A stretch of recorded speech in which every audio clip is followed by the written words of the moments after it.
All right, we're set to go. Good morning, Well, everybody. good morning. Morning. As everybody gets prepared for the next storms. Yeah, I made a couple of phone calls. Got, got some relatives, one in Naples and one in um Punta Gorda. The ones at Punta Gorda, they're leaving. But Tom's gonna stay in Naples. He should be okay. Yeah, they'll get some wind and rain, but it shouldn't be too bad there. They're Yeah. prepared for that size. Wouldn't want to be in Siesta Key No, today. no, I mean, they could no, lose that house. I know. And they were down there working on it already. So, hey, Terrence, you're in a different spot. We're down in Florida. Yep. I Down in know. Florida. Yeah. You want to get some? Sunny and clear. I know. I know. For You're over now. on the You're over on the east side though, so Yeah. So the winds and some water. So, but we'll see how it goes. That's what I told yeah. Brad. It's kind of Well, I'm glad you're sunny and warm. I had to actually put a sweatshirt on. It's a little chilly here on the farm this morning. okay. So Good anyway, stuff. Good yeah, stuff. yeah, Well, we're going to So, talk about how do we get more young doctors to embrace chiropractic philosophy and incorporate that into their practices, if I yeah, remember correctly. yeah. I would say that maybe even widen that scope to guys that have been practicing for a while, right? Sure. 15 years. And I'd like to even think that there are a lot of older guys out there that are part-time or retired that maybe whatever we're talking about applies to them too, you know? sure. All of us, right? You should Absolutely. continue to evolve and embrace the opportunity, right? Yeah, I think that's the foundation probably to what we're talking about is just getting people interested in the principle again, you know? Well, I The think they should uniqueness. see it as the philosophy, the art, and the science, Yeah. and continue to work on all three. And they should be trying to link all three all the time. Mm-hmm. Um, and that, so if you sat down and read, uh, whether it's DD or BJ or Barge or um, anybody, and then read a page or a couple pages, and then think in terms of, well, what's the science with this, right? Or think in terms of what we've discovered. And then, well, now how do I apply it, right? Where am I going to Mm-hmm. go in the office with my hands uh, to make this happen or help this happen? And continuing to think about it, right? To actually take time every day to study your craft on all those parts. No different than working in your business, not on your business, right? Or both of those. But your business is healing, and the philosophy, the art, the science should be all part of that. Well, if you've ever studied traditional philosophy, there's 5 branches: metaphysics, epistemology, aesthetics, ethics, and politics. And metaphysics is the why of the universe, and chiropractic philosophy is the why of what we do. The epistemology is the science behind it. It's the what. And then the aesthetics is the art, and that which would be the the techniques, the way we take care of people. So you're right; it's pulling it all together.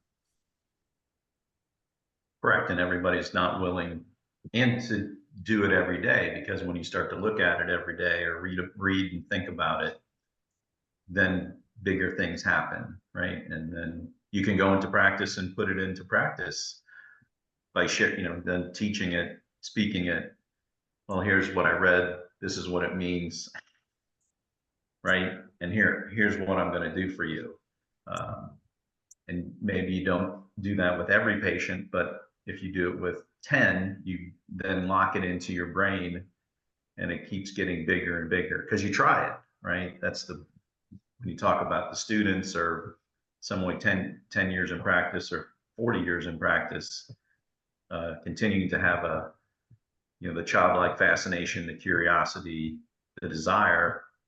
And that's what, the students are just thinking about business, I think, right? Or I'm not really sure, I shouldn't even say, but someone 10 years in practice, it's perilous because they think they got it down, right? And they quit doing anything. And then certainly at, I don't know, at our age, we're probably more introspective on the other aspects of it. That's kind of Going I full was gonna say, I don't have it circle, down now yet.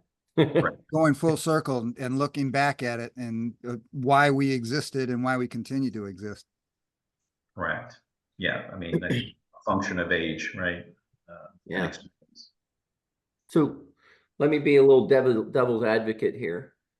So I think, at least dealing with younger chiropractors, the art portion of our, let's call it triunity, to use a chiropractic word, the art portion, these kids know, at least the ones I deal with, they know their art. I mean, they spend a lot of time working on their techniques, and whatever technique that is. I mean, I really don't, I'm not going to judge that,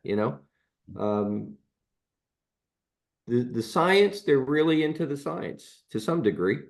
I saw a great article the other day on the adjustment effect and telomere length, right? So, I mean, the science is really coming along.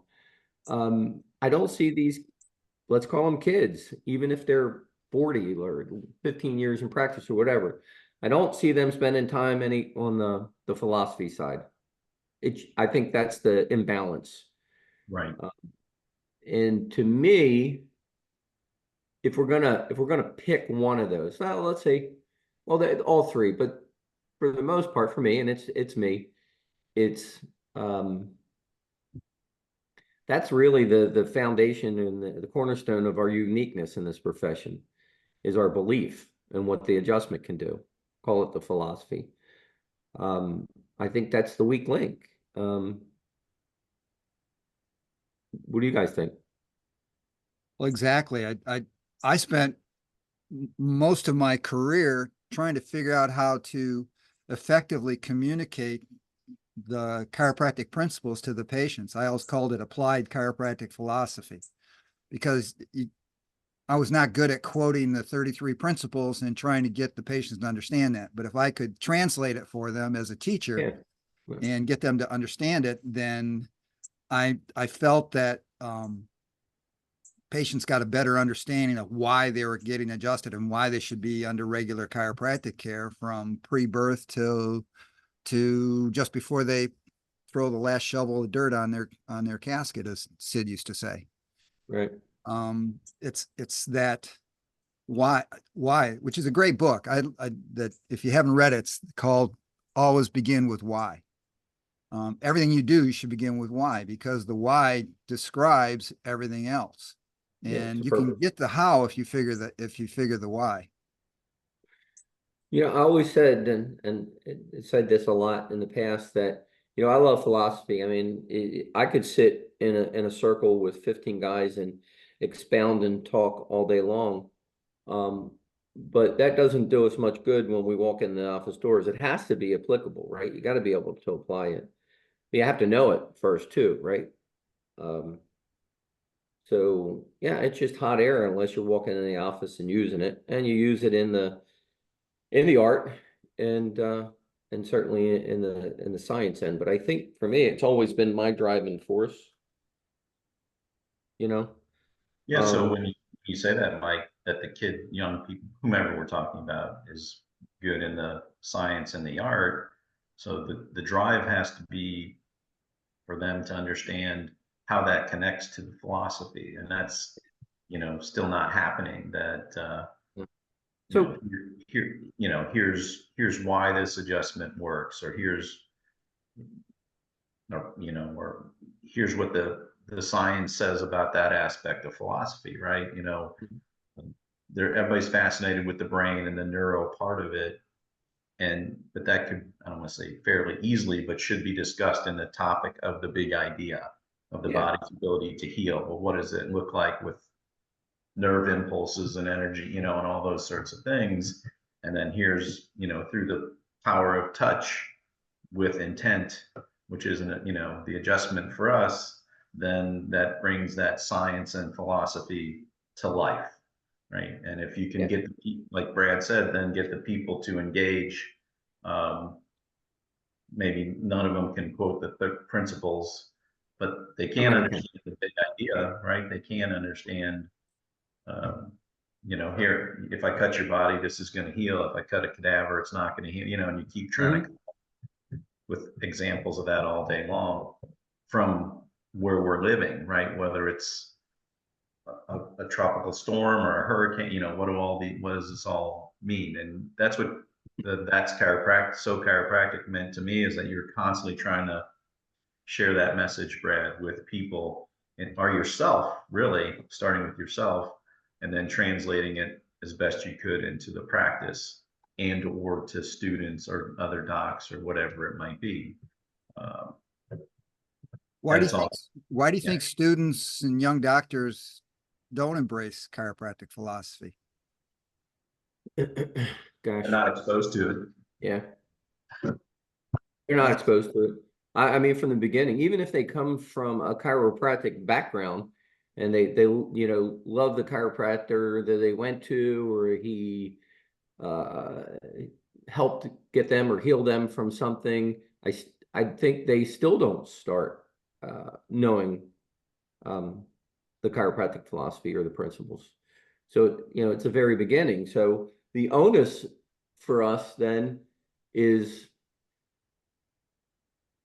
is teaching somebody that's been a chiropractor or through chiropractic college, getting them to even listen to the philosophy and grasping it, and then finding out that that's the thing that saved us. You know, it's the Yes. thing that kept us alive, right? Is that uniqueness. Nothing else did. I mean, you know, there were people moving bones and setting bones other than chiropractic, right? Where are they now? Right. They're You're not the exactly second right. largest healing profession. We are. And what kept us there? Well, you could say the adjustment, but people were adjusting before us.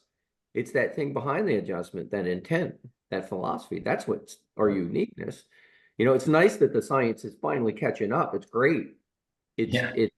it's ammunition, it's fodder, it's proof, whatever. But my uncle used the word all the time. He used to tell me to be dogmatic, and I always thought that was a negative word, but he used it in such a positive sense that no matter what was going on, I had to hold to my philosophy, hold to my principles, keep the faith. And that's really what saved this profession. Well, it's what created the profession. It's what's got us to this point, right? And I love the science. Trust me, I do. And I certainly love to be able to adjust as good or better than most. And I think those two things are, so if we're going to talk about being able to talk to young docs, old docs. We have to find some common ground with them.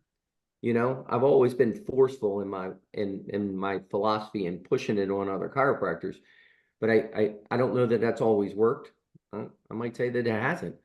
Um, as I've gotten older, I've gotten softer, and so I think, and somebody taught me this. I think I need to find some common ground with these people and come alongside of them in order to be able to talk forcefully afterwards. You know what I mean? Am I making sense? sure. Yes. So I think that common ground is is the art and it is the science.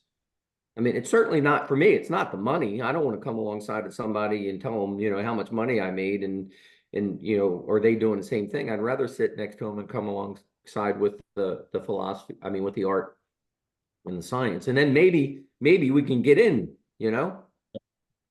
Yep. Well, I mean, I think it starts like what you're saying, like that part of it, but also then asking questions when you're asking them questions, right? Or the Socratic method of like, Sure. how do you think you can maintain a fire in practice for 30 or 40 years? How do you think you can uh, get better healing in your practice? How do you think you could get your patients to stay with you longer?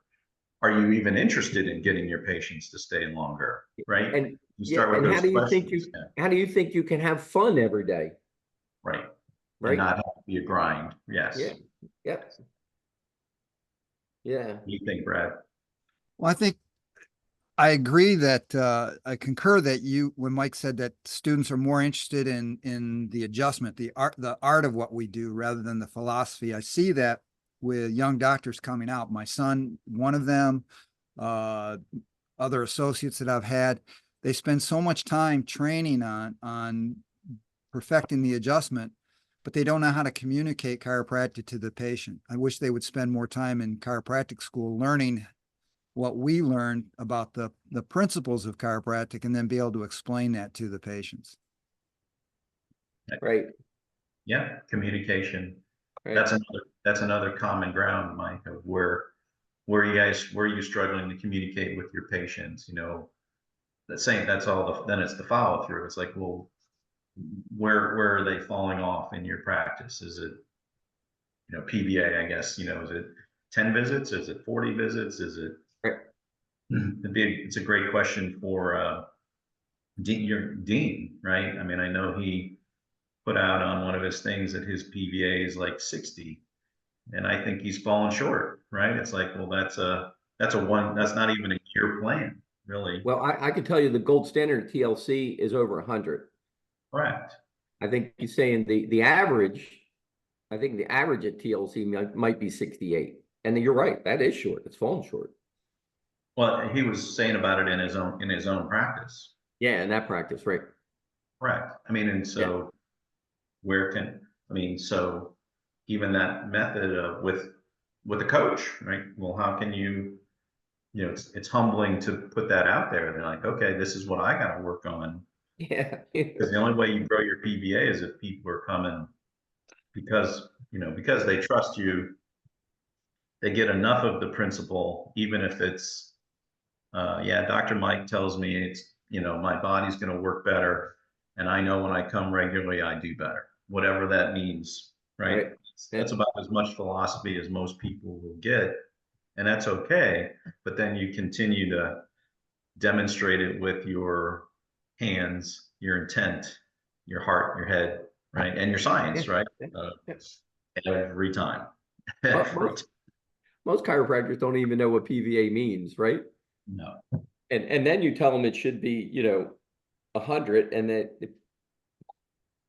Well, yeah, and their heads explode on that because in some way they think, and you guys know this, they think you're ripping people off, oh, or you got a factory, yeah, as opposed to when you explain to them, no, this means this is how many adjustments they're going to get in their lifetime. right, Do you just want 100 adjustments in your lifetime? Right? I mean, I right, tried to share that in the group. I try to say that all the time. I said, who here, if let's say Andrew, who's 50, is like, well, Andrew, if you've been adjusted once a week, haven't you been adjusted 1,000 times, 2,000 times, or whatever it might be? Do you think you've had enough? right. Or have your kids who are now whatever, have they had enough? You know, that should then drive back to the same conversation of what are you doing? Are you walking the talk? Are you? It's like we're going to be a broken record here, but I've it's got a grandson who's over 4 years old, and I bet he's been adjusted 100 times, absolutely. right? So, and But every again, time, they would go, every time you picked them up, yeah, right? right, yeah, I have a 2-week granddaughter, and I was with her for 10 hours on Sunday. I mean, every time I picked her up.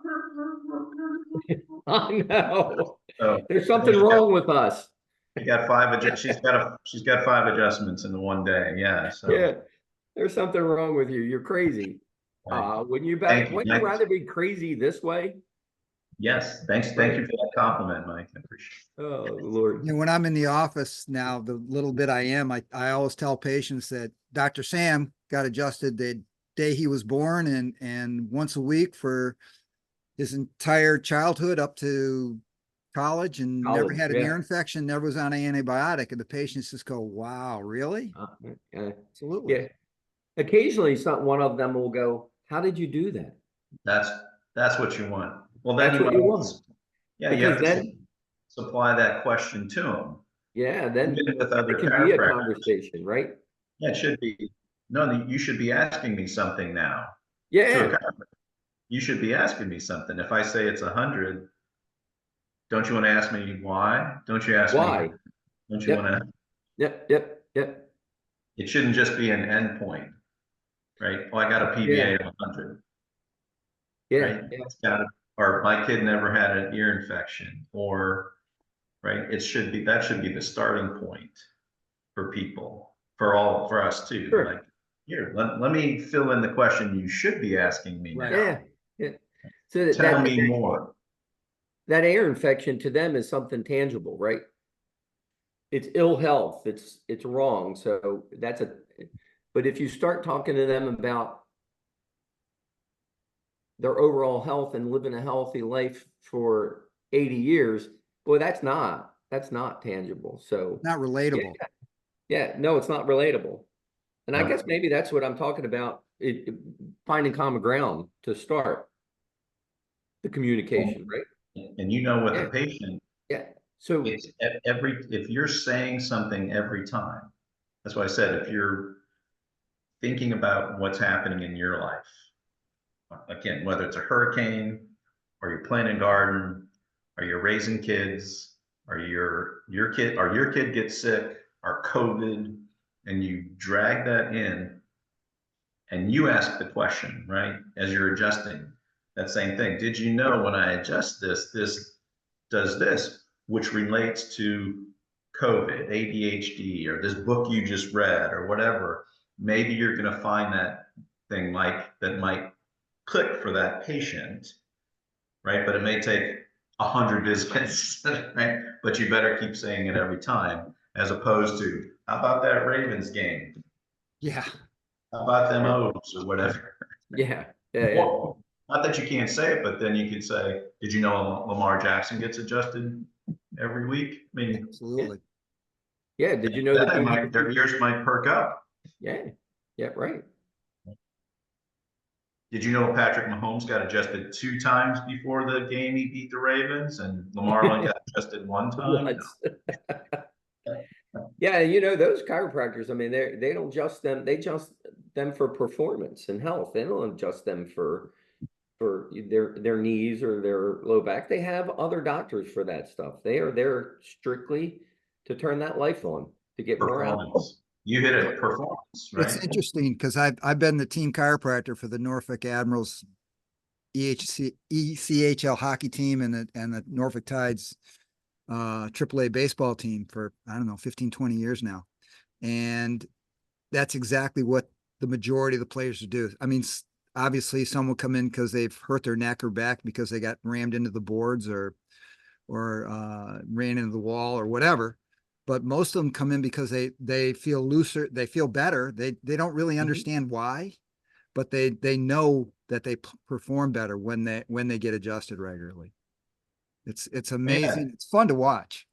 fun to Performance. watch him. Just keep telling you, and you've got to tell him why. I Yeah. mean, Oh, he does, trust me. 30 seconds, right? 30 Mhm. seconds or whatever, 1 minute, your elevator talk, whatever. But that's, Mike, you're right. I think you got to meet people on the common ground, tie it into science, art, and philosophy, and then do it again and again and again and again Right. and again. Sorry, I got to And move. The sun's coming up and it's yep. shining in my eyes here. Got cakes on the ground. Um, Uh, yeah, so it's the three of us we don't have any problem speaking up about what we do, obviously in the office and even out of the office. At least I know you guys don't. But when we were talking about when I was thinking about this topic, um, the speaking up and telling the truth has never been an issue for me.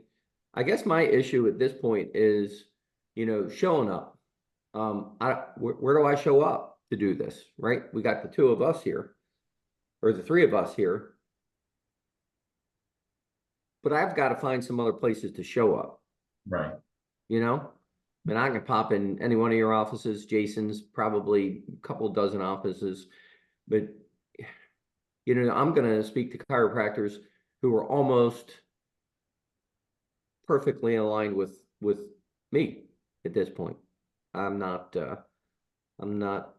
exposed to other groups where I can speak up and get people to watch and listen to this. Now, I'm constantly putting stuff out on my Facebook page for this and Instagram. And yeah, I mean, look, every morning I get maybe 4 to 14, 20 people who have looked at the COGS page. But we have the three of us have this ability to reach or to speak to chiropractors. I'm just not reaching anybody at this point, you know? So where do we show up? Yeah. Well, you're reaching more than you think you are, first of all. And second of all, there are other opportunities. MCA, they probably need it more than anybody. Yeah. I know the Virginia Chiropractic Association, we always try to have a philosophy speaker with each seminar to try to I know I address. did your Pardon me? I did your Yeah, you did it. conference. Which we need to get you back again. Yeah. Yeah. Because you need to hear more than one time, that's for sure. I'd like to do something less than what I do, 6 hours, 4 hours. I'd like to do something less than that. Oh, you can talk Well, 6 no, hours. you Yeah, try. yeah. It's really small bites on a regular basis for Correct. people, but Right. it's Right. tough to get. It's tough to get them to do it. Yeah. Tough to get them. I think we have the ammunition. I really do. We certainly have the street cred, the ass behind us, whatever you want to call it. I think reaching this new breed, this younger breed, is look, all we can do is get in their company and sit down next to them, find some common ground, and speak the truth, right? Right. And then whatever will be, will be. But you just said it, Terrence. It's got to be short sound bites over and over and over again. You know, I don't know how many times I heard my uncle say the same things. And then finally one day, you know, it was like, holy crap, you know what? He's not such an ass. Maybe he is saying the right things. Say less and mean more. Yeah. How many times did I hear the Mary story? You know, I thought it was funny, you know, all those years. And then I finally heard it one day and I was like, holy crap, that's a perfect story, you know? So many Want to times. share that now? What's that? You want to share that story? Because a lot of people I don't know if I can share it. I don't know if I can tell it half as well as he does, you know? But I'll try. It'll be kind of paraphrased. So he gets a new patient. Her name is Mary, and she's got some neck pain. And she says in the report of findings, what is it, doc? And he said, well, it's C1. It's not in the position it should be. It's subluxated. It's putting pressure on the brainstem, and it's cutting off the vital information from your brain to your body, but it also, you know, causes pain. So we get just that. We get it back to normal, and your brain can talk to your body, but the pain goes away eventually. And she says, great. She comes back for a second visit, and she says, doc, I got this pain in my neck. What is it? He says, it's C1, it's Atlas, it's putting pressure on your brainstem, cutting off the information from your brain to your body. In doing so, it creates pain, lets you know it's there. We'll adjust that, we'll make it right, and eventually you'll live a better life and the pain will go away.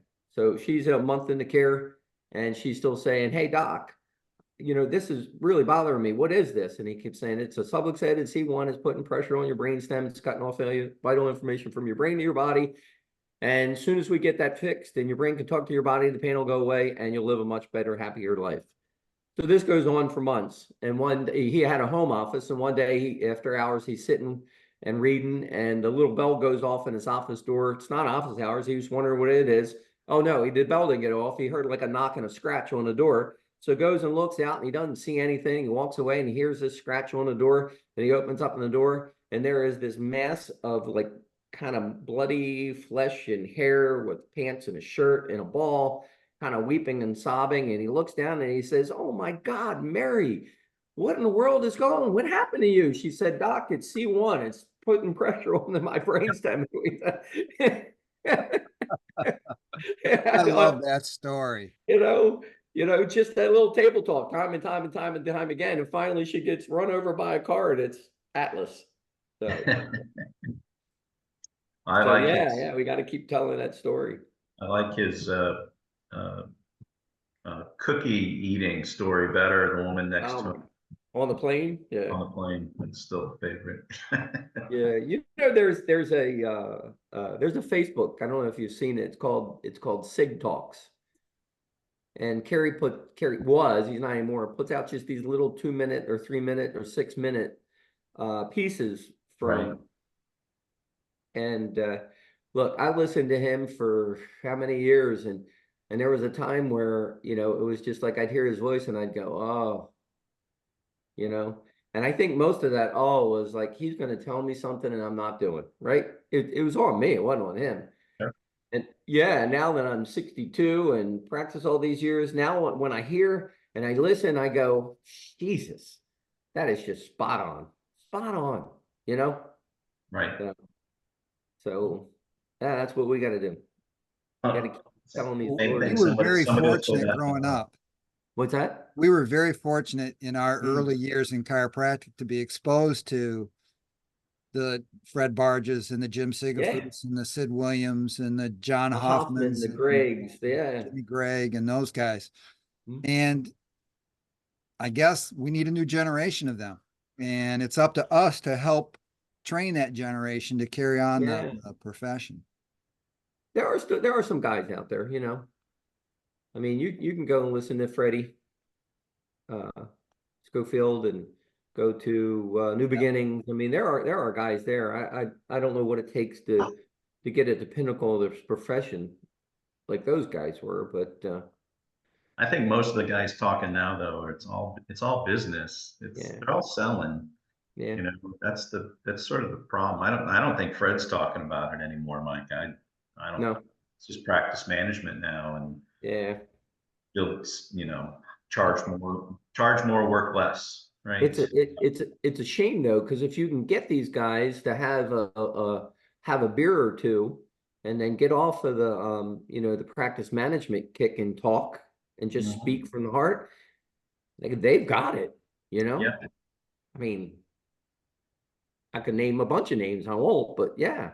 sure. So No, I agree. It's maybe that's why maybe New Beginnings and DE in some place where everybody gets a chance to come out from the audience and doesn't have really an agenda except talk chiropractic. Maybe that's where we show up, right? We talked about right, this the last time. So yeah. something, something. Still need to get those students right. You need Yeah. Students, and you're doing the epoch thing. I think that's great. Yeah. But, I'm going to try to reach out to a student down here. He's at Palmer West. It's about an hour away after the storm, and see yeah. if I can go down there since I'll be here a little bit longer, and see if he can get, even 5 or 10 people. And I just want to see what they want. What do you guys want? Yeah, right. What do you think? So that's a great question, right? What do you want? But you should already know in your head what you want. Right. The You funny know? thing is, I don't think they know what they want because of Yeah, what right. they're exposed to. Again, I watched Sam through his chiropractic training, spend so much time on trying to be the perfect adjuster and the perfect palpator. And he trained and trained and trained and trained so hard on that. And then he gets out of school and can't explain that to anybody and wonders why people aren't following through with care. And this is what He we're can't circling back and trying to get him to understand he is can't that adjust how them. critical it is to teach people the why of chiropractic. Yeah, yeah. In fact, my mentor, Will Tickle, used to say, the problem's not in the spine, it's in the mind. You have to change the mind first to allow people to stay long enough so that you can change their spine and nervous system. Yeah. Yeah. Look, I wouldn't have been half the chiropractor I was without the principle.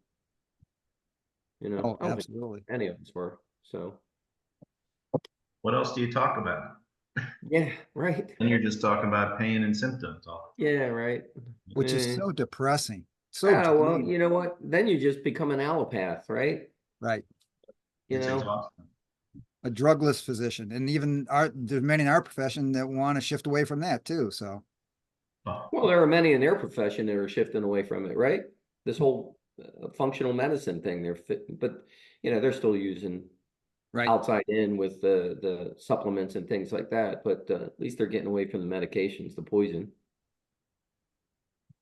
well, but they're all dabbling now. Functional medicine, it's Well, because then they have to wear so many hats of, blood work and supplements and uh, red light therapy. It's all the biohacking, right? It's like I yeah, said, it's all the tricks. yeah, It's all yeah. the tricks. The And, magic bullets. Magic correct. bullets. And they're expensive magic bullets, Yeah, yeah. right? Um, That Jesus, means they only have to work Terrence, 20 hours a week. Terrence, you used a word there that just was so appropriate. Dabbling, yes, right? If you're a chiropractor, you shouldn't be dabbling. The adjustment should be your focus, right? because it's Yeah, still the best. It's still the most powerful tool in your belt, and it's just right. It's right there. I know, I know. Keeps your overhead down. Yeah, yeah, and it does what it does the thing, right? The thing. Yes, and I then you always just figured I could make more money and see more people and have more fun just by focusing on giving a great chiropractic adjustment and No educating question. the patient on why No they needed to question. continue on for their entire life No and question. their kids' lives too. That's the key, right? But once you Yep. start chasing symptoms and conditions, man, then that's so draining. I could see, and I never was up in you guys' numbers. I'd see 120 people, and if I was on purpose and on focus, I walked out of there ready to go run a half marathon. Yeah. But if I was those days where patients and allowed them to get into my head and my space on, oh, it hurts here, and I'm worried about that, I'd see half that many people and be exhausted, have to crawl Yeah. into bed and sleep Mhm. for 10 hours. Mhm. yeah, you absorb all that. Yeah, you You do. really do. You do. I call it the friction rub, man. You know, Yep, agreed. if yeah, if your surface, your facade is rough because you haven't done your disciplines and prepared for the day and you're rough and somebody else is rough, boy, that's a friction rub. But if Yeah, you walk into that office, man, you've done your disciplines, you're reading, and your philosophy's strong, and you're slick and smooth. I don't care how rough a patient is, there's not gonna be any friction rub. They just, you just go right off of you. And I used to hear all the time, and maybe I've even said it on occasion, it only takes that one patient to ruin a day. Well, if you're not ready for it, yeah, yep, right? If you're not ready for it, but if you're ready, that patient can't bother me. You right. know, Not if your intent is correct. no, that's what If I you have the mean. You're proper that's intention, yeah, you've gotten ready for the day, you're all set. You got all your arrows in your quiver, right? You got your armor on. And then somebody says, you know what? You got you great thing to say, and you move along and it's next, right? next. Yep, Lay yep. down, let me adjust you, you'll be better off. And you know, look, I'm not going to tell you that that was me every day. Hell no. You know, it was cyclic. I'd have multiple days when I wasn't like that, but Oh, but as I got older, I realized what was happening. And at lunchtime, I'd straighten that shit out. Right. right. So Get yourself refocused. I Do don't what want you to drag that crap home to the kids, no. you know? Yeah. So, Yeah, perfection is unattainable, but striving for it is where excellence comes from. I mean, that's why, filling your quiver every morning, sharpening your axe, yeah. preparing for the day, and being philosophically sound with the right intent makes you ready to serve. And that's when the universe just sends people to you. It's amazing. It makes me drive this point home, right? I don't care how many research papers I read in the morning, they're not going to help me with that patient attrition during the day, right? I don't No. care how sharp my toggle is that morning, it's not going to help me with that negative patient flow during the day, right? Right. It's that principle, it's that faith in, what did you say last time, Terrence? When the scientists get to a certain point, what do they say? You know, when scientists get to a certain point and they can't explain anything scientifically any longer. Well, then it's just like, oh, and then something happened, right? Yeah, and then something happened. Right. Big Bang Theory. Yeah, Yes. it's faith. That's what it is. It's a faith in something else, right? Something Yes. bigger. Can't measure. Yeah. Yep. Yeah. Whoa, wait a minute. We can use these words: universal intelligence, God, innate. It's God. okay. Yeah. Gus. Yeah, God, universe, and spirit, right? exactly. Yeah. If you don't have those if you don't have those arrows in your quiver, I don't know what to tell you. Go sell real estate or something, you know? Correct. Or Correct. DTS packages. Yeah. I've often told people, you know what, I could have probably uh, um, worked about the same and made twice as much money selling real estate. You know, it wasn't the chiropractic that put my money in the bank. It was my love of chiropractic that put the money in the bank. Right. Right. True. So Correct. Then that came. Yeah. yeah. And I think Respond. that's why giving back to the profession is so important. I think that's why what we're doing here has great potential, for one, to help the profession and utilize the things that we have learned over our careers and our lifetimes to help the next generation of chiropractors. Mm-hmm. As frustrating as that can be, it's still, I look at it as our responsibility. It It's is a form of gratitude, right? It's a form of gratitude. Yeah, Absolutely. Give it back. Yep. And you know, I think I said this the end of last call. I'm going to say it again today. Opportunities, right? And I feel like I'm learning another lesson over and over again. I keep waiting for opportunities to drop in my lap, and I guess, you know, the reality is I got to go get them. I got to go make them, right? So Agreed. Realize this is an opportunity right here with what we're doing. this is, this is. But something has to push this. So when I get back, I will I'll push this a little bit. I have a couple avenues to push it. So I'll let you know what the student says, and I'm going to yeah, reach out. And I've yeah. got a young guy. He's in practice a couple of years up in Pennsylvania. I'll ask him too. And I've got one at Sherman, and I can do the same with him. And we still have connections at Life, with Sam and his group. So we could reach down there, and Tommy's son is there. Yeah. And We so could is reach out. Dean's daughter's there. daughter, So absolutely. yeah. Good. I don't know where Joe's daughter's going to go here in the next half a year, but she's either going to go to Sherman or Life. So I'll have to talk to him. When are you leaving, Mike? Friday, midday. Good. So Did you get the book I sent you? I did. Thank you.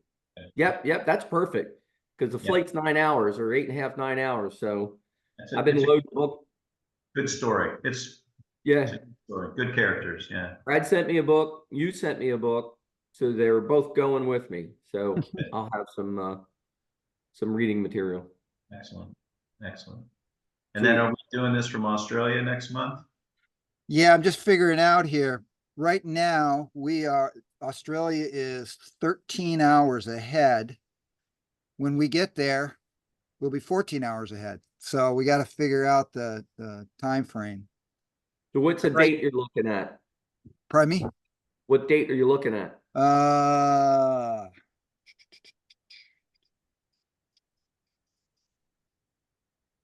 Let's see here. Stop. There we go.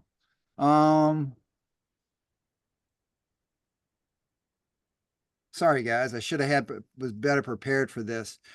Probably the 12th. Okay, fine by me.